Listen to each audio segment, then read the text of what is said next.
challenge. People saw this fight. How boring was this fight? I almost fell asleep.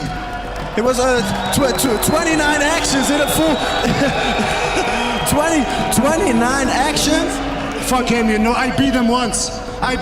He's nothing. You couldn't even knock him, get him in the corner. He was in the corner standing all night. So where were you? What were you doing? Were you scared of him?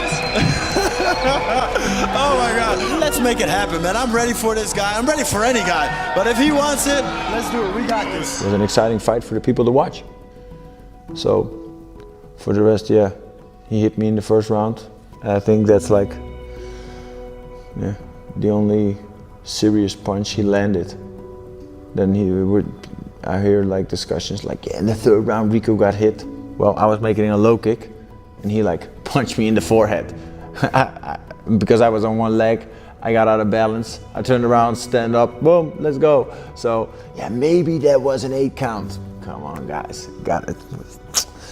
You know, the best thing for me is that people are so talking about, ooh, Rico got hit. I put him down twice, and they already make it sound like they have the victory because they put me down or they were close to putting me down. And it's just like, for me, it's a very big compliment. If they feel that already as close as a victory just by putting me down, as long as they put me down and I get back up once more than they do, I'm still the winner. In de 24e minuut, de allerlaatste minuut van die 5e ronde, dan pas ga ik hem nog uitzetten.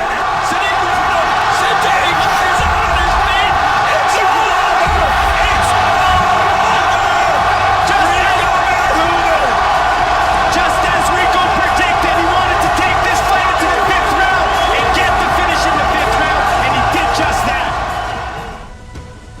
People gotta have a need to watch the fight. I think that's a very important thing. So this upcoming fight has a story.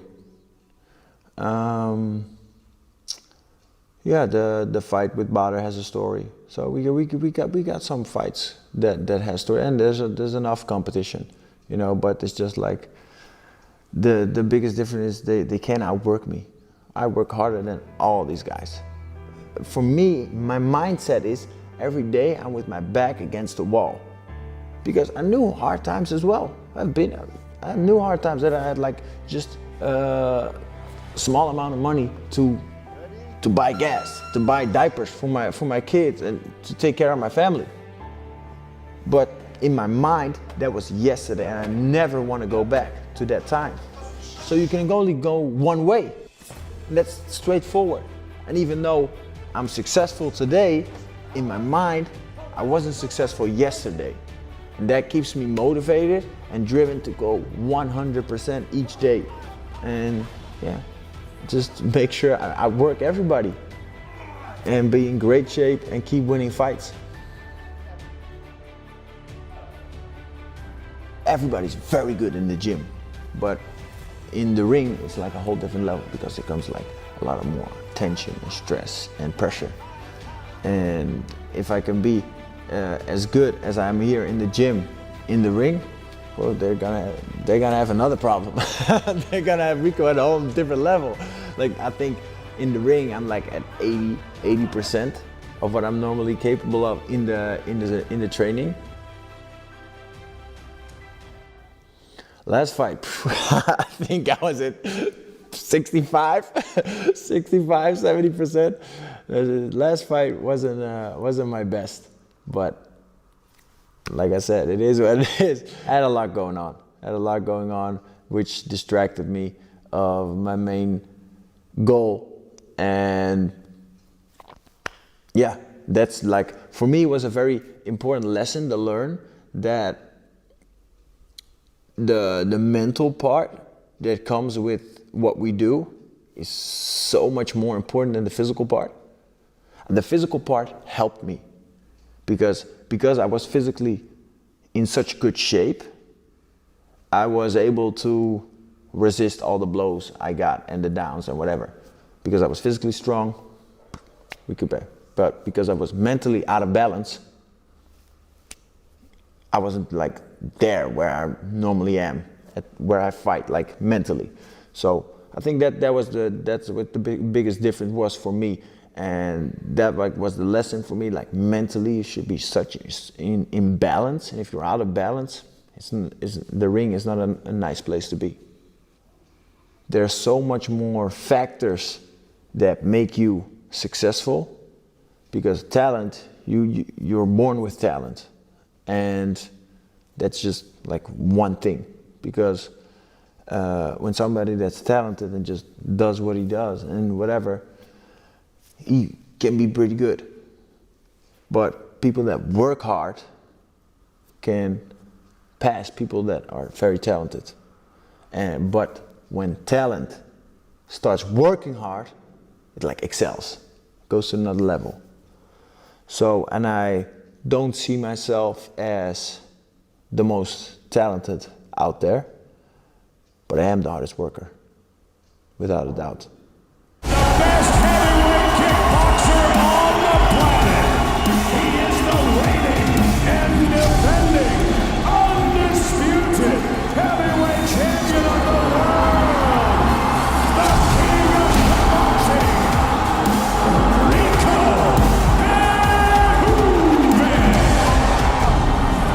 Well, you put the best heavyweights in the world against Rيكو, and he's won every single time.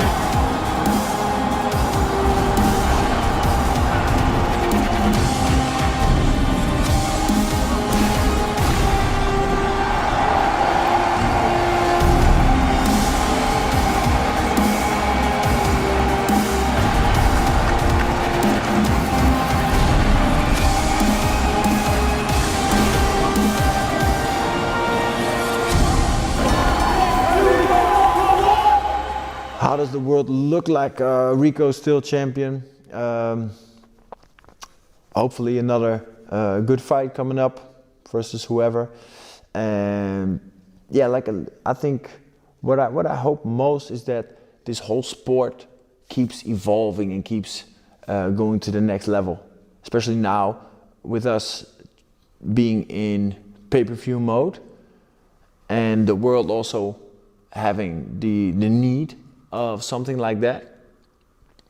I think that's like a hope after the 30th of January, like people are really like used to it. So we got an event, pay-per-view event coming up, another pay-per-view event coming up. Like we just like get used to this whole situation that we are in right now, and hopefully just life turns back to normal as people are saying it. But what is normal?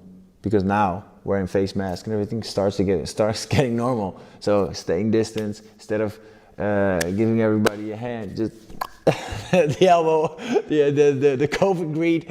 So you know what is normal? But you know I think sometimes we're so strongly holding to the past, like, oh, that was so much better, or back then we had this and that was so much better than what we have right now. But we're not living in the future, we are living today.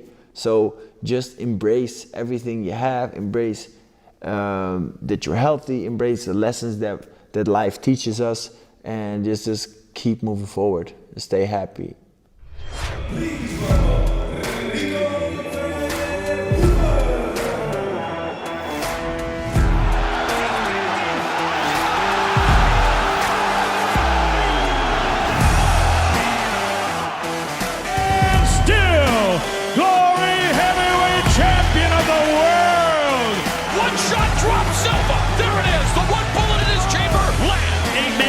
Champion Jamal bin Sadiq. He knocked it down! Jamal bin Sadiq! I was still a youngster. I made a mistake, got hit, dropped. The king still reigns supreme. It's 1-1. I want to fight Rيكو again. Boss right now. You know, I'm the king of the jungle, and if he wants it, try and come and get it, baby. I'm the Goliath, man. I know I can do this.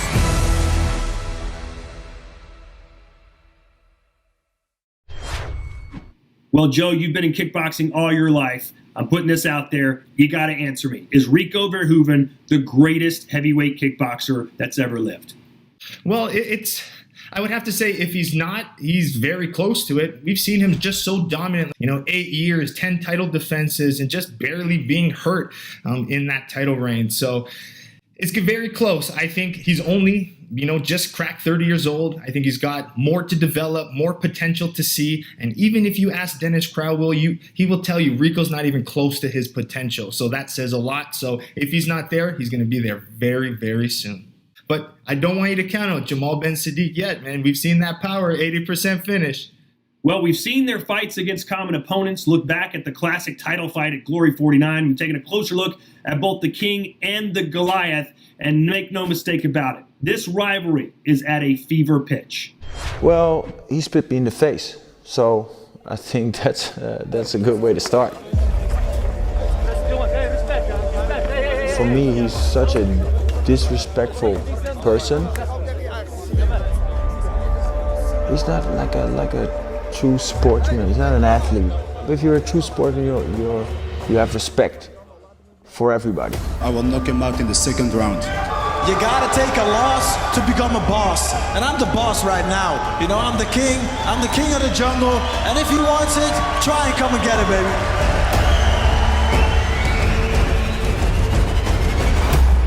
It's time for a new face. It's time for a new world heavyweight champion.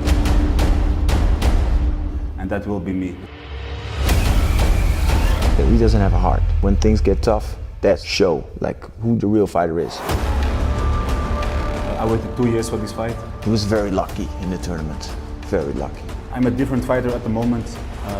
I think different, I fight different. He thinks he deserves it. I don't need 5 rounds to win from him. That's one thing for sure. I think he knows that also. And again, I'm going to teach him again the same lesson.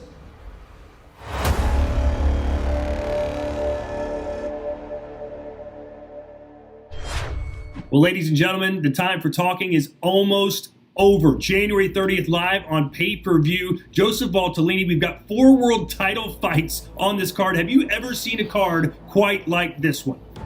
Well, I have never seen a card this stacked. 4 world title fights, and each fight has some sort of rivalry or some sort of big stakes on the line, so I can't be more excited. Yeah, let's look at the fight card, ladies and gentlemen. First world title fight right out of the gate. Tiffany Van Soos returning against Alex Pereira's younger sister, Joe. Yeah, Canelina Pereira. It's all about can she handle that experience of Tiffany Van Soos. Tiffany Van Soos, is that face of North American Muay Thai and kickboxing, and she wants to stay dominant, but Pereira's younger, she's hungry, and she might have 2 Pereira champions in one household in one night. And then how about this? We have 2 trilogy fights on the same card. The first, Cedric Doumbé versus Bertel Grunhart for the welterweight title. Yeah, that's all about beef, rivalry, tension, and bad blood. So I think right away you're going to expect fireworks, a lot of action, and both guys trying to knock each other out. And Joe, we've been talking about this fight for it feels like 10 years. And finally, it is here. Artem Vahytov versus Alex Pereira for the light heavyweight championship. Alex Pereira, we've seen the noise he's been making, knocking out all of his opponents, but we haven't seen much of Vahytov. But if you asked me a year ago who Vahytov was, and I would tell you he's the pound-for-pound best fighter in the world. You ask me now, I'll tell you Alex Pereira. So you put the 2 together, we got a big mega fight here, and the unification. And then, of course, for the world heavyweight title, Rico versus Jamal. Hey, we saw Rico go to the canvas twice against Badr Hari. That's got to fuel the fire for Jamal Ben Sadiq, thinking he can knock out the king. And that's what makes this fight interesting. Seeing Rico vulnerable in those fights with Badr, knowing how much power Jamal Ben Sadiq has, this fight can go any way, and this is why we're all excited and waiting for January 30th. Needless to say, it is must-see TV live exclusively on pay-per-view. Go to glorykickboxing.com. And remember, you're not just supporting this event and entertaining yourself. You're supporting the sport of kickboxing that all of us love so much. So we'd love to have you there. Can't wait to see it. January 30th, live on pay-per-view. For Bazooka Joe, Joseph Valtellini, I'm Todd Grisham. We'll see you at the fights.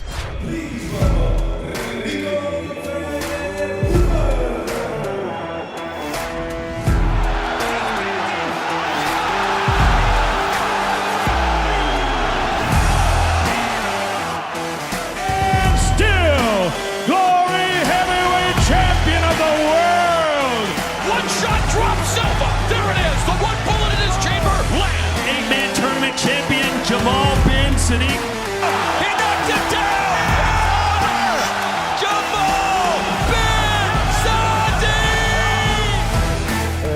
a youngster. I made a mistake, got hit, dropped. The king still reigns supreme.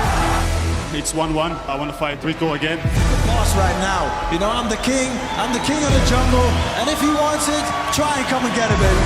I'm the Goliath, man. I know I can do this.